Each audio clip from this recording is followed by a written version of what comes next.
here's what I would like to do first. What we tried to do last time is really just get, get you to understand, help you to understand how this process starts. It always starts with the text, and it always starts with specific details. We focused on quotations last time, but we branched out a little bit to, this is a film, so visual phenomena are fair game as well. What's your name, sir? Daniel William.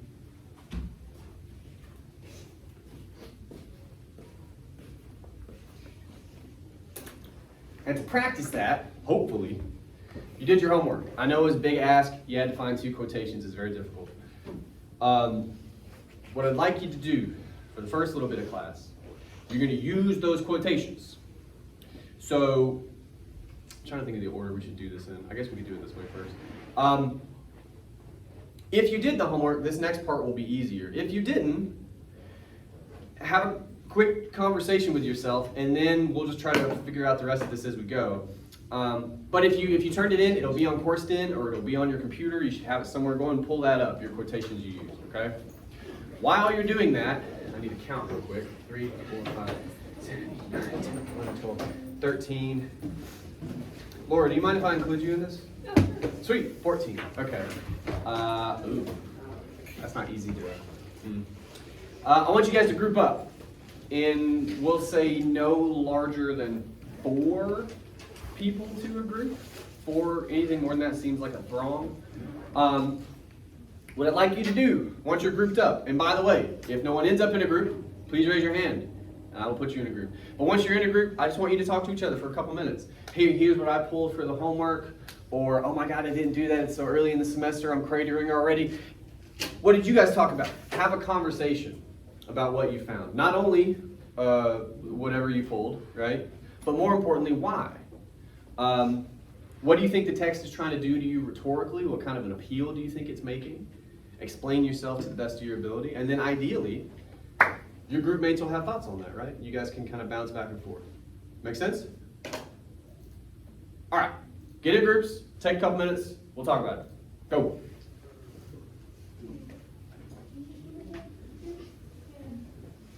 Yeah, you guys kind of group up. You might have to float over because that's 4, but you can group up somebody over here. You guys seem to be like a pretty easy 3 or 4 right here, right?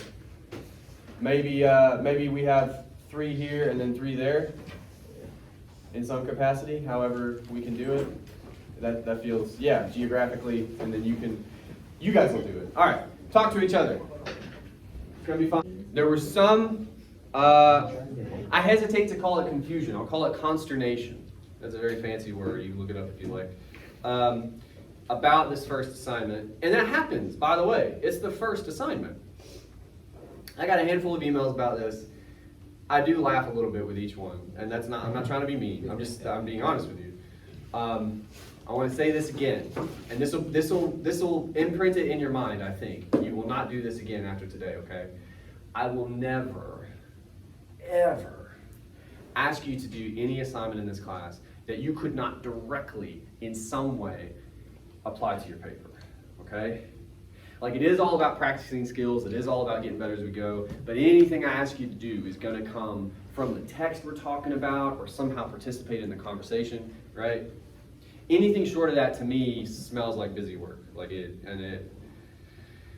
So for this first assignment, if you did not pull your quotations from the source text, that was a mistake. However, it's all good. You'll still get credit, okay? Because you are still practicing, and that is good to do. But no going forward needs to be from the documentary, okay? It's all good. It's all good. All right. Now, with that said, I wanted to say that before I got examples. Some of your conversations, I got worried I'd get other examples. Can I get an example from the documentary that one of you pulled? Just anyone at all. I'll say. Yeah, go for it. If you're going to read a quotation at me, go a little slow because I got to write it. Okay. All right? The first part is, it's not just fake news.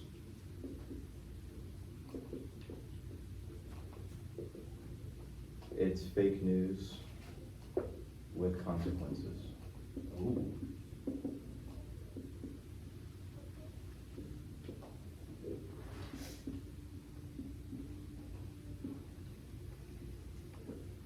thing? Mhm. Is that Tristan who says that? No, it was one of the, it was kind of in the background, and I like watching anything on Netflix with subtitles, so I just caught that. Yeah, me too. Oh.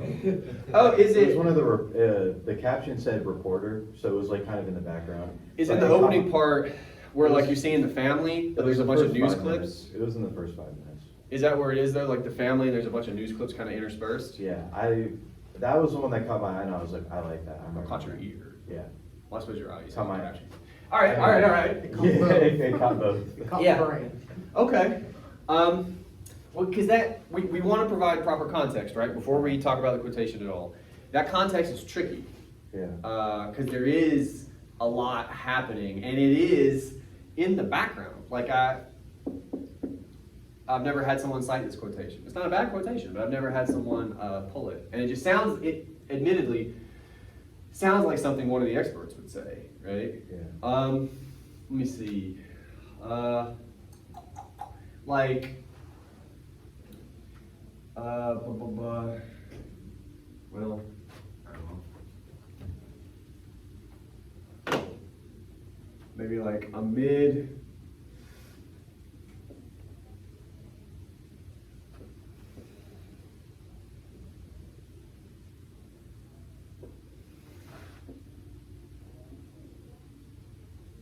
I don't know, they just said a lot of stuff, and that was like one that just like No, yeah. stuck out. We could probably do a little bit better, but on the fly, that ain't bad.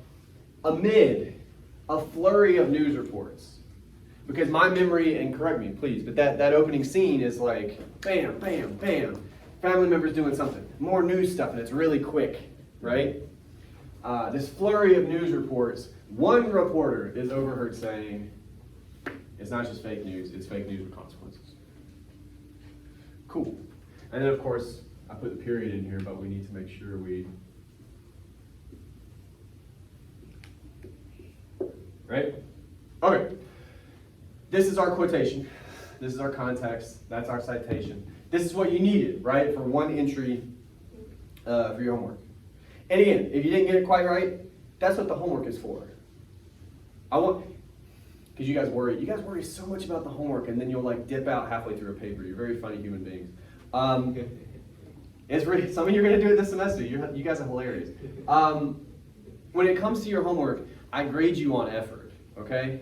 So if like you didn't get the citation quite, or you're missing that, I'm not, if it seems like you really tried, you gave it honest effort, you'll get, probably full credit or thereabouts on the homework. Papers are different. We'll talk about those later. But the homework, this is practice, right? This is getting better, so. Anyway, all that said, what drew you to this quotation? What caught your ear or eye or both? Mainly because I've seen a lot of fake news, mainly on like things. So I'm going to interrupt a lot, but this phrase, right? Yeah. Okay. What about that? If you could try to explain it. I think it's very hurtful. I think that's one way to put it. Like Hurtful? I think there is context like where I think it can be funny if it's obviously fake news, but I think Yeah. a lot of people like try to like use it as a way to start like drama or situations that are unnecessary. Yeah, well, okay. I think, okay. If I follow your line of logic correctly, and as always, please correct me. I think what you might have to guard against, and some of you will have to do this, you're all different writers, you all have different brains. In your case, it sounds like you're going to have a really easy time of picking out evidence and beginning to do the analytical work that we're trying to do. Mm-hmm. But one of the traps you may fall into, because you did right there at the end, is you get accidentally into a little bit of personal bias or I'll explain it this way. I can agree with that. I mean, I kind of relate to like my own context to see. For sure. And everybody does that. Everybody does that. What you got to make sure you do, and again, some of you will be this way, when it comes to a paper, you got to stop just short of that. Oh yeah, you can't say like I feel like this or I feel like that. Yeah, but too, you can do that without saying I feel, right? Like so you just got to watch for that. You may tend toward that, okay? But your initial impulse is a good one. Let's start here. Fake news, denotatively, and we sort of talked about this last time. I'm going to be very careful with this. But I'm going to actually write it on the board now, which means some of you will write it down, which is why.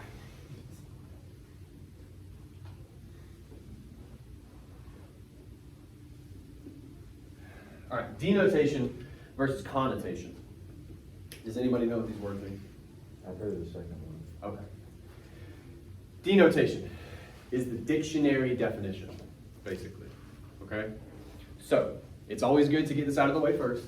When we say fake news, denotatively, what are we saying? Like literally, what are we saying? News that isn't real. It's a lie. False news. Yeah. It's made up, or the facts are twisted in some way, right? Misrepresentation would be a good word.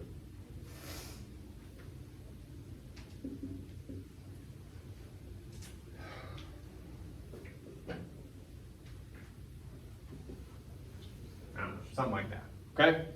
Now, what you started to get into, which is what we want to spend most of our time doing, is the connotation. Connotation is associations we have. Often, sometimes, but often won't find these in a dictionary, okay? It still means this, but it's not part of the definition, right? Connotatively, what is fake news kind of, what are some associations we have, or what might it mean More emotional. sort of out in the world? Yeah, perhaps. What do you guys think? Like, what do you guys hear when you hear fake news? I guess might be a way to try to talk about it. Do you associate it with any one or two things? Do you?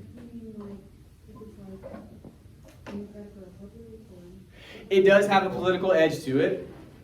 Not as much, I feel like, in recent years, but for sure, right? There's that. Okay, let me see.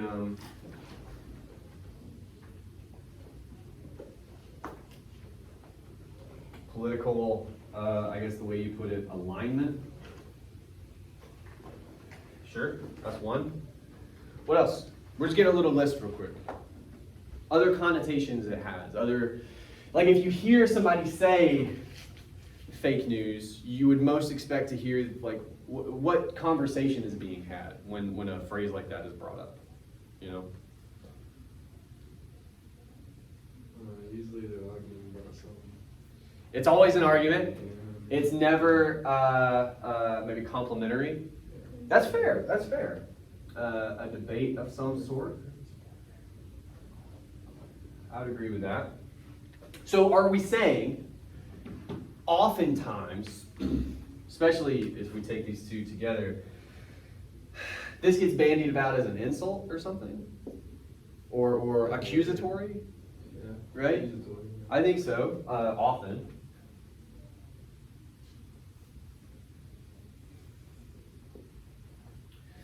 So, what we've kind of walked our way into, just taking about 2 minutes to think about some of the connotation is, oftentimes when we hear this, when it gets thrown out, it's a way to call somebody a liar. Right? That's fake news. That's saying you're citing fake news, or you're propagating fake news, you're creating fake news. You're a fucking liar. Right? That's the connotation. Well, what does that do to this quotation, if we think about it in those terms?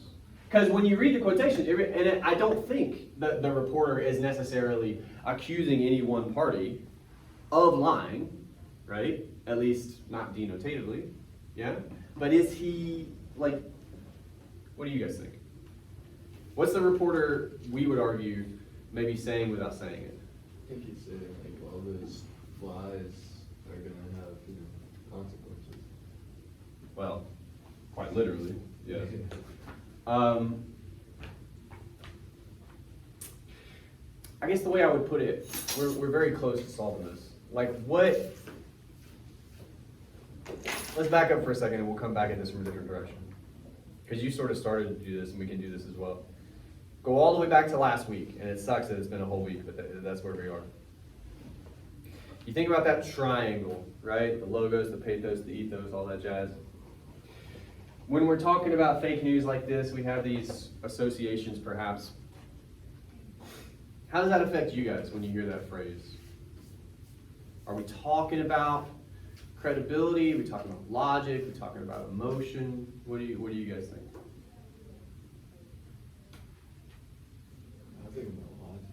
You think about logic. Why? Because, I mean, if it's fake news, like, you know it's fake, I think it's like the logic that tells you, it's not fake. Ah, let's take one more step from that. This is what this. It's really going to be a two-step process, but we'll do the first step first. What we are asking here: how does this reporter saying this, right? The fact that he says it, or she, I think it's a guy. I feel like I could hear. It's actually a girl. Fuck my life. All right. Anyway, that person, that whoever the hell it is, when they say it, they are making a rhetorical appeal to you as a listener, right? And if you're going to say it's logicalness, reasonableness, how would you measure the logicalness of that argument when they use a phrase like fake news? We'll keep it very simple to begin with. Does it help them? Does it hinder them when they use that phrase? Do you feel? Was it Haja? It hinders if you're looking at it from a logical point of view. Why do you say that?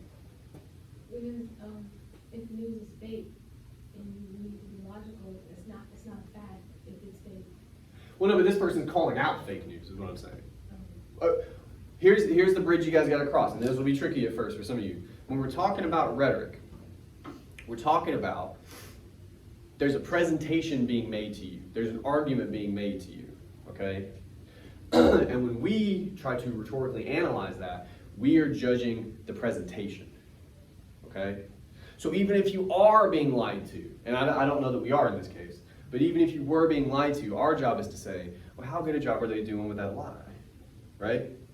You can lie convincingly. I could tell you how, maybe another time. But you can also tell the truth unconvincingly. Do you know what I mean? You can have the facts, and if you don't sell it, well, then you've done a poor rhetorical job, okay? That's what we're trying to do. So it's not just fake news, it's fake news with consequences.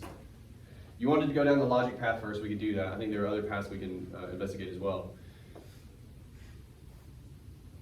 Does that feel like a logical argument that the reporter here is trying to make?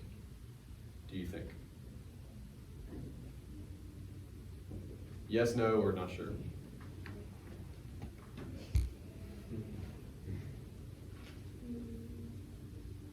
We'll sidebar for a second. Let's try another one. Does this feel like an emotional appeal? It's not just fake news, it's fake news with consequences.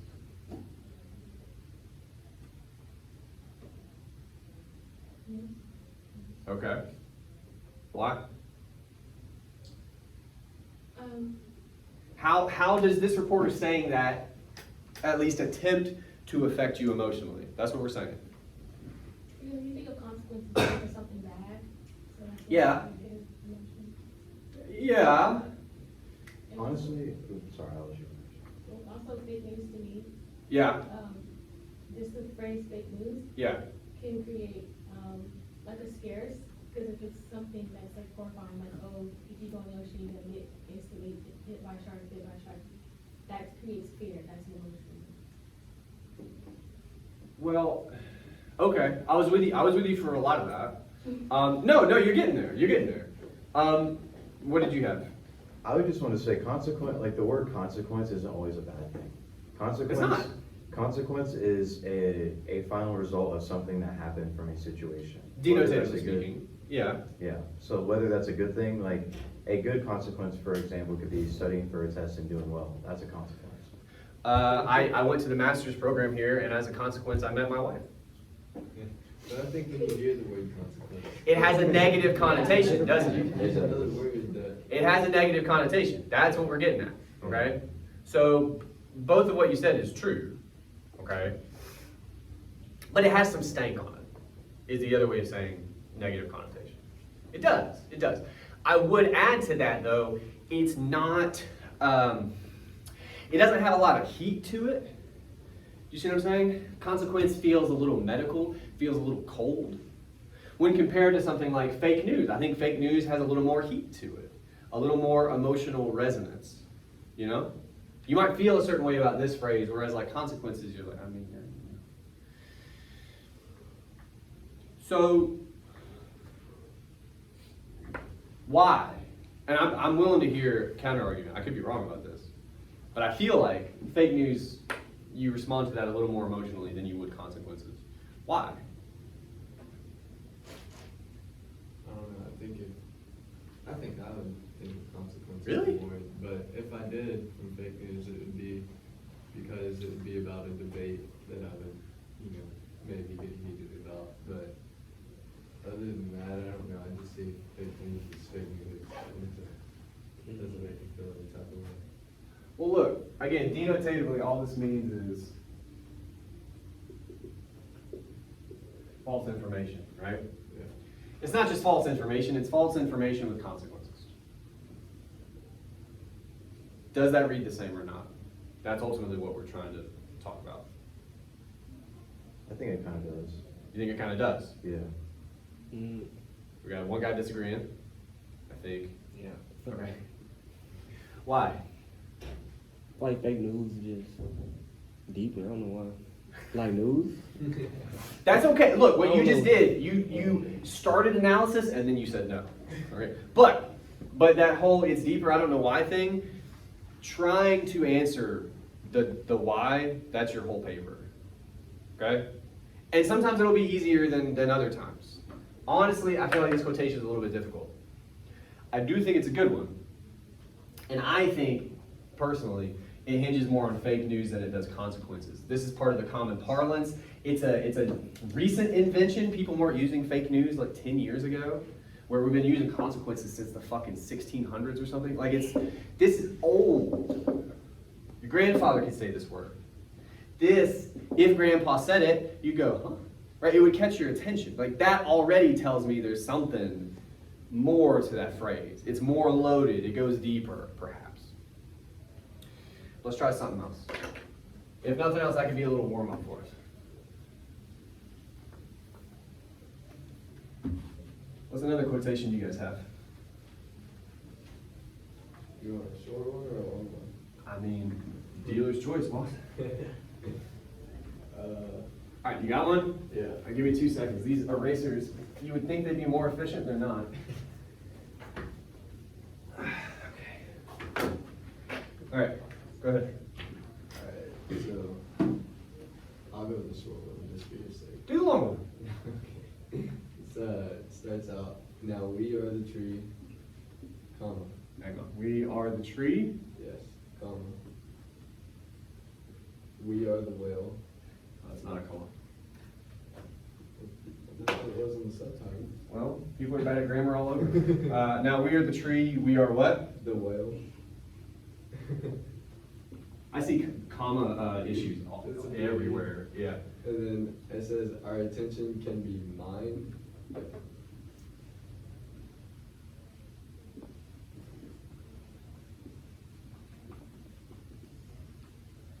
And then it says, we are more profitable to a corporation.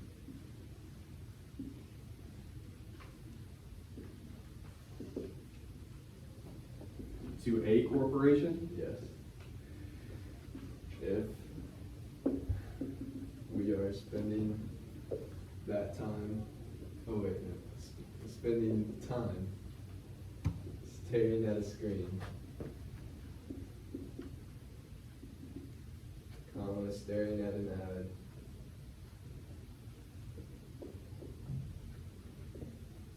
then if we're spending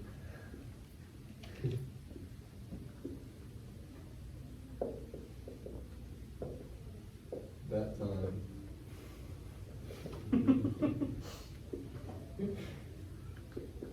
living our life in a rich way. And that's the end.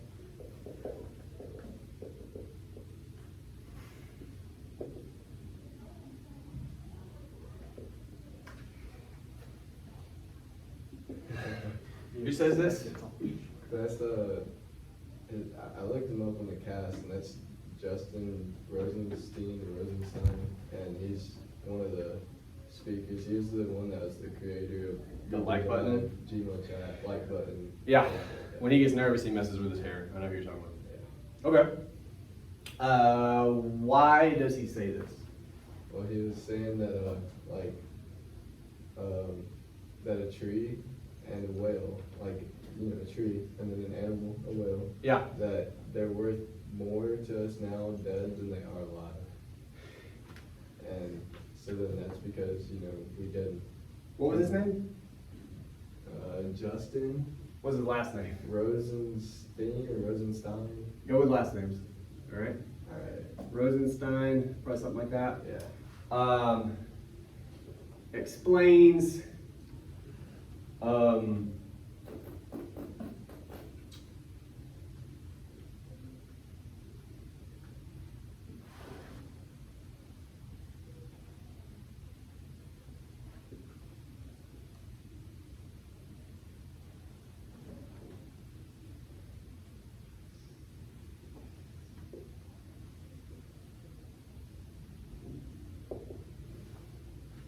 that guy explains how users are actually the product by way of a metaphor. That's a complete sentence. You use a colon.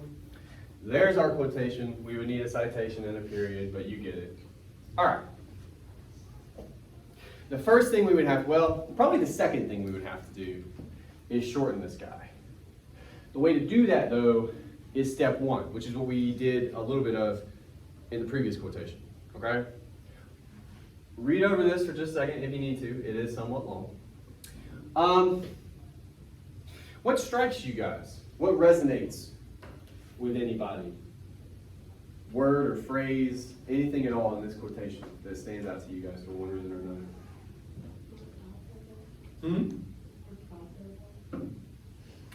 Define what that is. We are more profitable. Why? What strikes you about that? Makes you realize that you are the problem. So it literally kind of, so it's really this, it's that whole phrase. So it's super literal. Because understand everything sort of before that line is metaphor, right? Everything after that line is him actually explaining it in detail, or more detail. That can be a double-edged sword. Sometimes we prefer a metaphor, I think what we would have to do before we went too much further, and we'll go a little bit further, is decide which one of that line we want to play on. Do we want to deal with his literal language or his figurative language? But we're starting here. A very literal way of explaining the problem that he's talking about, right? So what? How does, maybe a better word would be,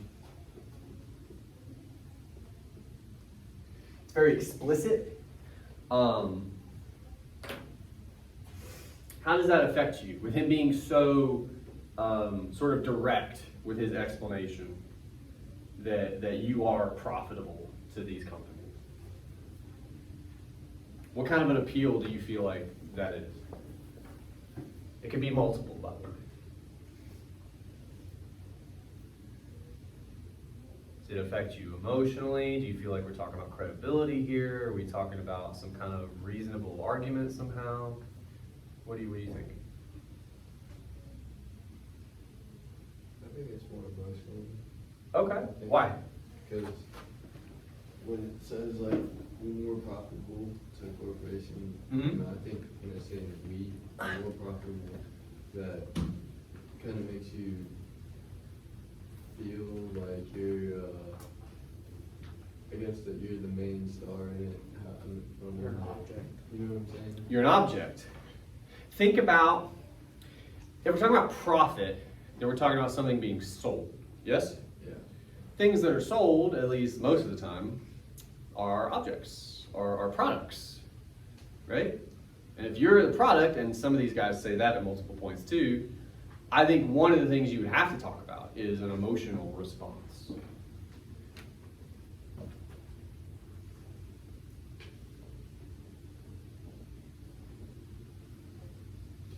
Question is, what is that emotional response, and then why? What's your name, sir? Yeah. Glad to have you. How do you guys respond to that? I think it makes you kind of angry. Why? You don't want to be a product? Really? Why? Talk to me like I'm dumb. Why? I'm not a prostitute. Oh, easy. I wouldn't. You can't, man. You took a big old leap there. Okay. That's What did I miss? Well, let's start. Let's just a little bit. Back up just a little bit. You say anger. I would add to that maybe resentment. You know. A little bit short of where we ended up, just for a moment. We may get there. Why else don't you guys want to be products, want to be objects? Why not? Why is that such a bad thing? Because we're not expendable, I guess, in my opinion, you know, like, In the way that, like, because it's an object, right? Like, once it dries out, you buy another one. put it in the trash. Yeah. Object. Not many people want to be used. Why? Why not? What is, and this sounds like a big question, but it's not that hard, I promise you. There's one good reason why you don't want to be used, why you don't want to be expendable or seen as expendable, right? Why? I feel like, to kind of go with what you said about prostitution. Uh-huh. So It's all good. I feel like when you think of property, when you think about object and like Uh-huh. a product, you feel like a price, like a value to it. And I don't think as people we don't ever want to have like a price or value on it. Because to put a number on it is all like, I feel like I'm worth more than that, dog. Perhaps, in some way. Yeah, we feel like we're all like, Why? I don't I disagree. think it's because we're all equal, like, we see each other as equals, but if we put a price, you know, we wouldn't all be considered equal. Life doesn't have a price. Yeah? Why?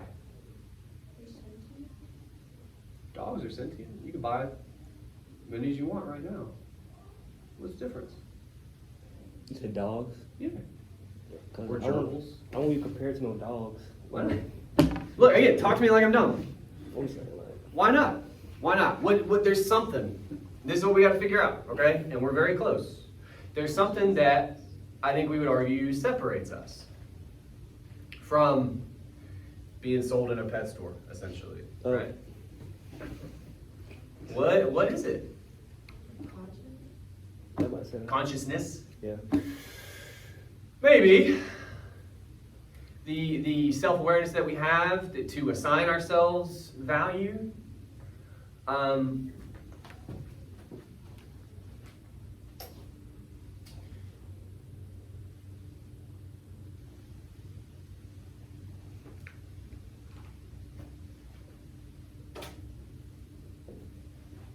Consciousness, maybe. Self-worth, maybe. You value yourself. And again, we have language like that. We talk about valuing yourself, but you never put a number on it. You never measure it, which to me would suppose maybe it's immeasurable in some way, right?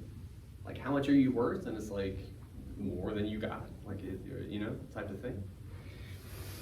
It's a hard question, but if you could try to answer it, that helps you explain anger, resentment, because that's a big emotion to feel in response to a tech nerd just saying a thing about Facebook, right?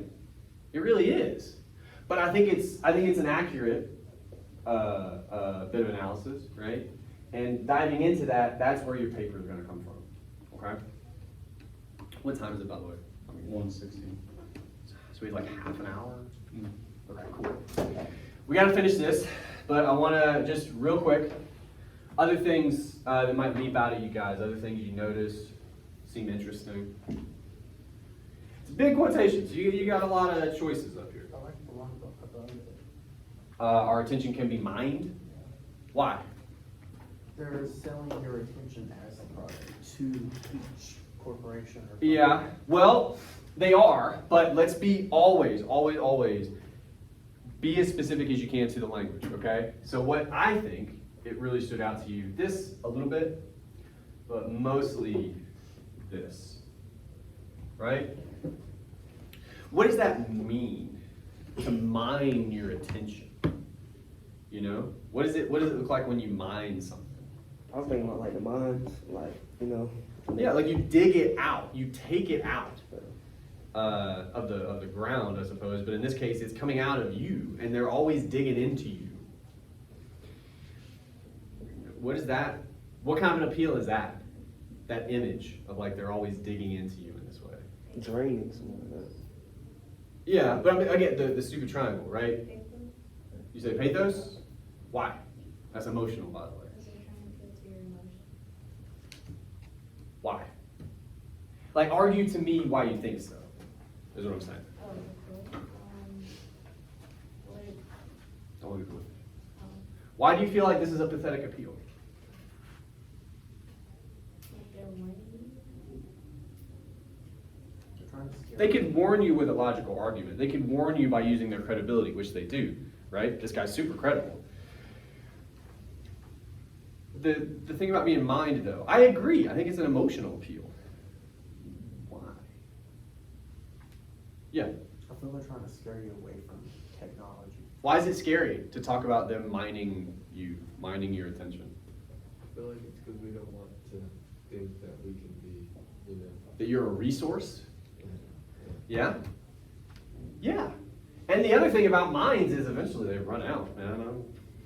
That's kind of They're scary. draining you. Yeah. They're taking a thing from you. And look, you know, some of your attention is taken up right now. Like pretty hard. Pretty unabashedly. That's another good word for you. You can look that up if you want. But it just means without shame, which is fun. But that it could be taken.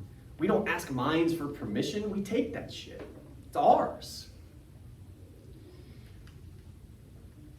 What does it mean if somebody's taking something from you without your say-so? Huh? Consent. Talking about consent. When it's without that, is there a problem perhaps with that? Someone taking something from you without your consent? Steal. Yeah, but why does that bother us when somebody steals? So what? So Who what? wants to lose what they It's have? your valuable to you. Why? Why is it valuable to you? This could be anything, by the way. Different things have different values. We would agree on that? Yeah. But anything of yours, if somebody takes it, it's going to piss you off. Yeah. Why? Because I think to an extent we hold a standard, I don't want to say in our heart, but in ourselves, we hold a standard to put worth in something that we care about. And if Well, we, because it's yours, right? Yeah. Specifically in this case. But why would it? I have to very careful because I'll give you the answer. I think it's because That's of the way kind of like humanity, we socialize every time. It's became like a thing. Like maybe back in the day, if you stole something, people would just I think back in the day, if you stole something, they would just kill you. yeah. Literally. But the point we're making there is, I mean, yeah, we've slacked up a little bit, but it's still. There's a guy in my neighborhood who always turns around and gets his tire in my yard. Pisses me off. Fucking tire track right in the front of my yard. That's supposed to be. It is. I think because we put the work in to get the thing, even if it was only a little bit amount of work, it was still work to get it. And it's ours. Yeah. It's just What- principles. Like, Yeah, well, look, some of you, by the sound of it, are going to have to get past the, there's ready-made answers, which are not wrong. It is a principle. It is a law, I think you said. Like, these are true things. But those principles, those laws, they exist for a deeper reason. We invented those principles and those laws, did we not? Like, we decided one time, all right, look, we got to stop just like cutting people's hands off. We're going to make a law. But that says that it was something in us, intrinsically. And it does have something to do with the things we own. Maybe we put work into them, we for sure put value into them. But again, I'm just trying to figure out why or what that is. Like, I don't know, if you loan something to a friend, anybody ever made the mistake of loaning money to a friend? God, that's such a mistake. Because you're not going to get it back. And then you're just going to really be pissed off at that friend. Why? It's kind of like stealing, but not, right? So it's kind of, but why? What's so upsetting you about that? Because it was your money, right? Let's start there. That's the object we're talking about. Why does that upset you, though, to have that taken? Maybe because they said they were gonna pay you back and they just never did. So like betray your trust in some way, right? Yeah. But why does that bother you? Because you're expecting to have more or something. Ah, it's deeper than that. A level of trust. What does it say if your buddy doesn't pay you back? What is it? I'm trying to save us some time here. What does it kind of indicate their opinion of you? They don't care. They don't, like, they don't have any respect They don't respect you as what? as a friend. As a person. As a person. Oh. As a person. No, as a friend too. But again, I think deeper. It's the same thing that motherfucker who turns around in my front yard. Dude, do I drive through your yard? No, because I respect you as a person. And by the way, their yard looks like shit. But you know what? It's theirs. It's theirs. And I'm not going to mess with it because I respect that dude as a person. And every time he does it, I'm just... I know he's not, I guarantee he's not even thinking about it. Which again, I would say is actually indicative of a larger issue. But that's why I feel insulted. Do you see what I'm saying? If they're mining us without our consent, they're taking from us. It participates in this conversation to some degree, but ultimately, they don't value us as human beings or as people. They value us as resources. So again, you get into, in a different way, you get into that conversation about objectification, right? To curtail all this, what I would say, because all these are huge, and we're going to do more of this next time probably. Quotations like these, I said this earlier, this is a menu. You would never use a quotation this size in one of these papers, okay? But at this stage, it's perfectly fine. You know, just figuring stuff out. Whatever resonated with you, whatever got the conversation going with you. For you, it might be this line about being mine. For I don't remember who it was now. I think it was over here, about being more profitable. Maybe, you know, that would work better for you. What that would then say is, well, if we're continuing the second conversation we had, seems likely we don't need any of this, okay? And it's more than likely we probably don't need any of that either. That one line is probably plenty for that conversation, you see? So that would be step two. Once you really zero in on what you want to talk about, you really got some traction, you start making cuts. Because this is going to get in your way. I know you won't feel like that, okay? You're like, I'm not deleting anything, but I'm telling you, this stuff will get in your way if you have too much of it. Okay? Any questions as I erase this? Great. We'll just silently watch me erase.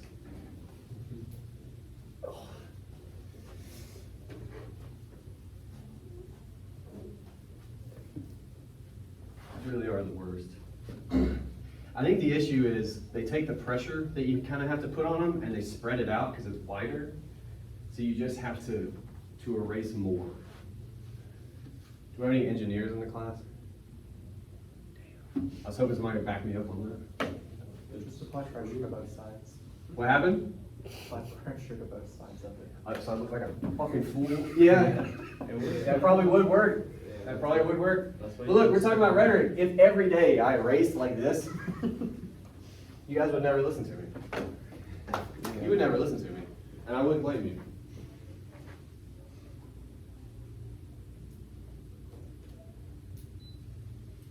All right. I checked before class. It works. Or at least it did. I should use past tense. Let's not just guarantee things. I'm sure that probably is. All right. I will say the projector is not as strong as it was in the last room, so we're gonna have to be in utter darkness. Here's what I'm interested in. What we just did for the first, say, half a class or whatever, we talked about quotations. And we can still do that. If when we watch this scene, you have some quotations that stand out to you, resonate with you in some way, write those down. That's not going away, okay? However, I want to remind you, and we're gonna hopefully do a little bit of that after we watch this scene, that this is a film, it's a visual medium, As a result, there's all kinds of things just happening on screen, or it can be the way something is shot. It can be the music sometimes. It can be any number of things that happen that's not in words, okay? What I'd like to do, we're gonna watch like maybe 2 minutes of this. We're gonna watch the family at dinner. Anything that stands out to you as interesting, as perhaps making some kind of rhetorical appeal, right? Maybe jot that down. And if you're feeling kind of crazy, maybe jot down why it stuck to you, right? The context here, we have just left, I believe it's a psychologist, at the very least it's a professor, she's a very smart lady, talking about the addictive nature of social media, primarily with young people, okay? And then we go right into the scene with the family. They're about to sit down to eat. Isla is sending her snips, which I'm sure you guys have a good laugh about. Yeah, let's see what happens. Anything stood out to you guys? Chick smashing the thing. Kind of have to talk about Isla smashing the thing, don't we? It's kind of hard to ignore. What about that? She does not seem like the brightest person. Isla? Yeah. She's 13, she's an idiot. Yeah, but that's standard. That's, Like this is kind of unrelated, but I have those same containers at my house. Literally, in order to like unlock it, you just click the button in the middle. well, in the narrative, Mom bought it off of the TV because it had a timer on it, and it's just a problem. Don't worry about it. I'll put Yeah, it don't on. go too far. Yeah. I didn't The hear that. point I didn't hear is, that the part. point is, it's a time lock safe. Isla smashes it to get into, obviously to get her phone, right? She kind of runs upstairs. What struck you in particular? If you could, try to get specific about it. And if we need to, we could watch that part again. But did anything in particular stand out to you about that moment? I mean, she went really crazy over just the phone being knocked up away from her. Yeah. Here, matter of fact, let's watch it. So we watched it a second time, which by the way is not a bad idea. If you have a detailed quotation, what have you, that stands out to you, go back and look at it again. You'll be surprised what you notice. Did you guys notice anything the second time around? Stood out to you as interesting, maybe noteworthy? About Isla smashing the thing. I noticed in the background she was getting ready to. You see it over the mom's shoulder, kind of out of focus. Yeah. But once you know what to look for, you're like, she's doing all the, yeah. That's interesting. Okay. Anything else stand out to you guys about that moment? She lied about getting the food. Yeah. Well, and even at the time, like again, it's offhand. Everybody in the scene disregards her. I think as a viewer, you disregard it, right? She says it, and you're like, okay. And then it's such a bad lie, you know? I'm gonna get another fork. And you're like, what? I'm not gonna lie, I could tell she was lying the first Well, time. but again, but it seems like it doesn't matter. Do you know what I mean? Like, because I would argue because that character says it, the family immediately discounts it, the viewer immediately discounts it. Of all the characters, at least up to this point in the documentary, she's the least, I would argue, developed, right? She says next to nothing. Because she's mostly on her phone. She's not doing anything. She's not interacting with anybody. We can take that on. Let's try that for just a second. There's a couple details we could dig into. Let's talk about the fork. The fork lie, I guess. What does that do to you when she says that? And I'll even add to that discussion the fact that she gets ignored completely. Because it is obviously a bad lie when you consider it for even a second, right? What about that? I think it's maybe like the willingness to lie just to have your phone back. Like what you. That's what she's literally doing for sure. And there's a conversation to be had about addiction and what have you. And we can think of some of the other details, I think, in light of that. But before all that, the fact that, and I think it's a fact, that she gives this bad lie and her family doesn't pay her any mind at all, right? What about that? You know? I think it's weird that the mom was like, oh, it's important that you give up your phone, but she's not making enough of an effort to actually make everybody have a conversation. Yeah, well, two things there. One, they have nothing to talk about initially, right? And that's its own moment that we could talk about if we have time. Awkward silence. Well, I mean, because there's a whole conversation in the movie about if you're so sort of indebted to your phone, sometimes it can be hard to talk to people outside of it, right? Like there's that whole thing. That's a different conversation. But as part of that, I would argue, I think the mom, most of the table leaps at this political conversation that they're starting to have, you know, just like, God, let's talk about anything. And Isla, being like 13 or whatever, clearly has no role to play in that conversation, you know. So she gets excluded. And when she says the thing about the fork, they're like, yeah, we're adults are talking, you know, and they just kind of, so they disregard her lie, which in a roundabout way is saying she didn't have to say anything. She probably could have just gotten up, you know. It's like she says, I got to get another fork as a formality. She's not really trying to convince anybody. Do you follow? Well, what about that? Again, all that brings us back to is no one's really paying attention to Isla. Yeah, because even when she got up without the fork and she was messing with the box, and the mom said, oh, you can't open it for an hour. And just doesn't acknowledge. Yeah, like, again, you don't want to go too far down like a personal response road, but in my head, I'm thinking of my childhood. It's like, that wouldn't have gone well. If I get up and I'm like trying to get in the thing, like, the things will take a turn at that point. But yeah, so Isla is, try to help me out. Give me some language here. She's what in terms of the rest of the family in this scene? Neglected. A ghost? No, I don't know that you're wrong. That's just strong. Rebellious. For sure that. What did you say? Neglected. That feels too strong. Although I don't know if ghost is neglected. I mean, you know, because again, we have certain connotations as well. You could argue she's maybe being a little bit emotionally neglected, like, you know. But you gotta be careful with words like that. That might be too. Things like unimportant. For sure that she's not important. Ignored. Overlooked. Yeah. Glossed Yeah. over. What is that? Glossed over. Yeah. Okay. Now, with any of those, because again, to be clear, you don't want to just list all the ways that Isla is kind of shit on in this moment, right? Pick one. Okay. What does that do to us here as a viewer? Because again, how we got here is she smashes the thing. And I think anybody in their right mind would be like, Jesus Christ, what the hell's wrong with that, right? Like, yes. And we could still have that conversation.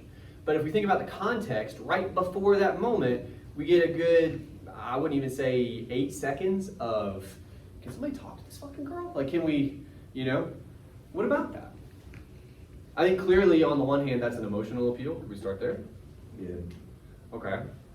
How so? How does that maybe try to affect you emotionally as a viewer? I'm gonna get a fork. And everybody's like, yeah, get a fork, whatever. Nobody gives a shit about you, right? Like, how does that, what does that do to you guys? Do you think? It can maybe make you think about how you're treated with your own family, maybe. I think it's almost a given that you would reflect upon your own family. Yeah. And the sort of dynamics that you, because every family is different, but we do, I think, generally have some expectations when it comes to a family. Is that fair? Yeah. One of them would be you pay some attention to your kids, you know, or talk to them or value them. We come back to this conversation about value, you know. Yeah. Well, then what might it do when you see this happen? When you see her get disregarded like this? You see the dynamic between the family. Yeah, well, and how Isla is kind of pushed out. Unintentionally, by the way, we want to be clear. Like, we're not saying that they're doing it on purpose, but what time is it, by the way? Goddamn. All right. You're right, 6 minutes. 6 minutes. Anyway, so what about her getting pushed out, disregarded? Do you feel sad? Do you feel concerned? Do you feel, I feel like a part of it is she just wants to harm me. yes. For the sake of time, the argument in the little sliver of the scene we're looking at is she's so tied to her phone that she's been separated from her family. You think about almost every scene in the film, when we meet her, and her mom is saying something, I think it's like, can you set the table? And she's there on like Instagram or something. Oh, I remember that part, And yeah. her mom is saying this to her, and she doesn't even Regard it. look at her mother, you know? So it's kind of a two-way street in terms of her getting like pushed out of the family here. But the literal argument of the documentary is, well, the phone is doing that, her being so addicted to social media is doing that. That's kind of always the case where Isla is concerned. The question here is, they're going to make that argument in all kinds of ways, right? In this moment, I think it's tied to, at least for me, and look, I'm different from you guys, I'm coming at it as a parent, right? I feel bad for her, for Isla, you know? She's 13, she's an idiot. But in the way that like the law has recognized you gotta take care of those people, right? Like 13-year-olds need help with everything. But they don't look like a 5-year-old, so you don't think they need as much help. You see what I'm saying? And all I'm saying is, I think where Isla's concerned, there's a lot of forces the movie is trying to say, pulling on her, and she didn't have enough help to deal with those forces, right? And I think that affects you emotionally, at least it does me. Last thing I'll say about this scene, and I'm gonna say one more thing to you and I'll let you go, okay? You guys are very good Packers-uppers, okay? The big moment where she smashes the safe, that's a different response. Could be emotional. I've had people in the past say like, man, my parents would have, yeah, maybe, you know, that's an emotional response. But there's also surprise on the viewer's part, because it is shocking when she does it. I don't know if you notice, you hear it before the camera cuts and you see it. So it's like it's like our gaze moves with the family, right? The fact that she would go that far, that she does seem to need it in a way that even Ben, at least in this scene, doesn't need it, right? All that is trying to pull on you in some kind of way, make you feel a certain way, convince you in a certain way. I think the big hurdle you guys are going to have to get over, it seems like anyway, is you're a little bit too worried. You do need to worry about this, but you're a little bit too worried about what the film is explicitly trying to convince you of, the arguments it's trying to make. You have to recognize those, but then you have to move past those. The bulk of our work is, how is it making those arguments? How is it trying to convince you, okay?